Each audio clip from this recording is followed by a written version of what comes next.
Dan untuk mengetahui pergerakan saham hari ini, kita akan membahasnya bersama Kepala Riset Samuel Sekuritas, Surya Dharma. Selamat pagi, Mas Surya. Pagi, Cikal.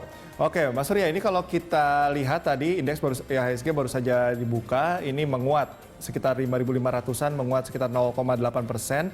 Setelah pekan lalu juga ditutup menguat. Apakah ini juga ditopang masih cukup baiknya begitu, Biden's effect? Pandangan Anda seperti apa, Mas Surya? Kalau dilihat kan memang ini kenaikan di Amerika ini cukup tinggi ya. Jumat itu kan di atas 1% semua ya, mau S&P, mau Nasdaq, mau Dow Jones ya, semua ada 1%. Nah beritanya sebetulnya lebih kepada itu ya, mungkin vaksin ya. Vaksin yang katanya bulan Desember mungkin Pfizer 20 juta nggak salah ya. Jadi itu kan hal yang positif ya, karena sebetulnya kasus COVID ini kan di seluruh dunia kan termasuk Indonesia juga kan malah naik sebetulnya ya. Jadi Indonesia itu kan udah sekitar 5.000 lebih ya sekarang ya. Jadi itu memang sesuatu hal yang kurang begitu bagus, tapi ternyata ada berita vaksin itu jadi menolong market juga ya. Itu yang pertama. Terus kedua juga kalau saya lihat Kospi dan Nikkei pagi ini juga naiknya cukup tajam ya, 1% lebih. Jadi Indonesia juga kelihatannya agak terbawah juga ya. Walaupun sebetulnya kalau saya lihat kan kenaikan ini kan tidak mungkin terus menerus ya, harusnya ada koreksi dulu ya. Tapi ternyata karena memang regional juga kuat, jadi sentimen positif itu juga ke bawah juga ke IHSG harinya. Oke, artinya di sini pasar masih menilai bahwa optimisme mengenai vaksin ini masih cukup baik ya, Mas Surya? Betul. Oke, untuk ini isu lain sendiri seperti misalnya kan saat ini masih ada PSBB transisi, apakah itu cukup mempengaruhi? Di samping juga optimisme mengenai vaksin COVID-19 ini sudah masih cukup terjaga? Jadi sebetulnya kan PSBB ini kan sebetulnya sudah berlangsung cukup baik ya. Jadi ada transisi, jadi ekonomi tidak begitu tertutup, tapi memang belakangan ini kan beberapa hari ini juga ada kumpulan massa yang cukup banyak ya. Jadi yang dikhawatirkan kan itu akan membuat jumlah positif COVID-19 ini kan kembali naik ya ke depannya gitu ya. Nah memang itu juga semua tergantung juga dari berapa besar sih tes yang kita lakukan kan. Sebab kalau misalnya tesnya sedikit ya tentu saja jumlah positifnya lebih sedikit ya. Tapi kalau misalnya itu benar-benar dilakukan secara normal dengan kondisi seperti ini, diharapkan sih jangan sampai terjadi ada lonjakan kembali ya, karena ini memang sangat krusial ya. Jadi kita walaupun kita ada harapan dari vaksin, tapi tentu saja kan kasus ini sebaiknya sih jangan terlalu melonjak tinggi juga ya, karena kan jumlah kematian juga cukup banyak ya. Kasus kita positif udah 460.000 ya, itu jumlah yang cukup banyak ya kalau saya lihat ya. Oke, Mas Surya, pekan ini RDGBI maksud saya, ini akan segera dilaksanakan. Ini dampaknya akan seperti apa? Kalau perkiraan saya sih dengan rupiah yang cukup bagus ya saat ini, cukup stabil dan agak menguat, dan kecenderungan USD index juga mungkin agak melemah ya karena harapan adanya fiscal stimulus yang besar di Amerika. Jadi itu membuat BI itu mempunyai peluang untuk menurunkan kembali suku bunga ya, karena inflasi kita juga relatif kan cukup rendah ya. Jadi perkiraan saya sih mungkin BI masih bisa menurunkan suku bunga sebesar 25 basis point ya pada rapat Dewan Gubernur BI untuk minggu ini ya.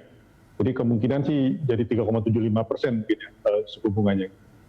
Oke, untuk rilis neraca perdagangan RI sendiri, ini kan seperti apa? Berdampak cukup signifikankah? Nah itu kan sebetulnya kita itu sekarang positif terus ya, trade positif terus sebetulnya cuma gara-gara impornya turunnya lebih banyak ya dibandingkan ekspor ya. Nah harapannya kita memang ekspornya kembali membaik, impornya juga kalau dilihat sih jangan terlalu lama turun terus juga ya, karena memang impor itu kan banyak juga bahan baku misalnya yang menunjukkan juga roda ekonomi kita udah berputar apa belum gitu ya. Kalau misalnya udah mulai berputar, tentu saja kan ada permintaan juga untuk hal-hal tersebut ya.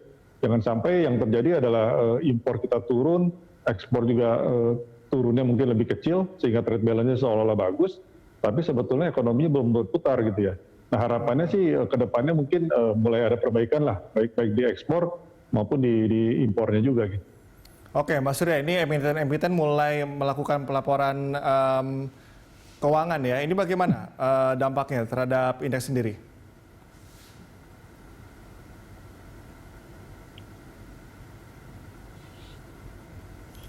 Mas Surya. Ya kalau dilihat sih memang ya Ya silakan. laporan keuangan ini kan yang third Q udah mulai banyak yang keluar ya. Mungkin belum 100% kalau segitu itu mungkin 70% mungkin udah mulai keluar. Nah ada beberapa hal yang kelihatannya sudah mulai membaik ya. Misalnya kayak perbankan, misalnya ada beberapa result yang saya lihat tadinya pikirnya lebih jelek dari itu ya, tapi ternyata kan sudah mulai ada perbaikan gitu ya. Kemudian beberapa beberapa saham-saham lain juga bisa seperti consumer, Telkom mungkin nggak terlalu pengaruh juga ya, cukup bagus juga ya. Nah, tapi memang kita tidak bisa mengingkari bahwa tahun ini penurunan laba bersih ini terjadi ya sebetulnya kan. Nah, laba bersih itu akan terjadi penurunan tahun ini, mungkin IHSG aja mungkin bisa sekitar 20%, sampai 30% gitu ya. Nah, tapi memang hal-hal yang kurang begitu bagus itu kan diharapkan kan udah lewat ya. Jadi second Q sama third Q-nya mungkin belum begitu. Third Q udah mulai membaik, fourth Q diharapkan sih udah menjadi mulai lebih baik lagi gitu ya. Jadi kita melihat saham ini kan melihatnya ke depan ya. Jadi 2021-nya kita 2020 mungkin kita turun cukup banyak, tapi 2001 juga kelihatannya kenaikannya juga akan tajam juga ya. Karena ada dengan harapan ada COVID-19 sudah mulai menghilang lah. Diharapkan kan begitu dengan adanya vaksin gitu ya. Oke, Mas Surya, kita akan membahas mengenai saham nih. Ini saham Garuda ada lonjakan dalam 1 bulan terakhir setelah cukup terdampak pandemi COVID-19. Anda melihat ke depannya akan seperti apa? Kalau Garuda ini kan isunya kenapa naik itu kan karena adanya berita bahwa adanya holding pariwisata ya. Holding pariwisata yang mungkin akan menguntungkan juga, sentimennya jadi positif gitu ya. Sama dengan holding kemarin UMKM ya, misalnya di BRI gitu ya.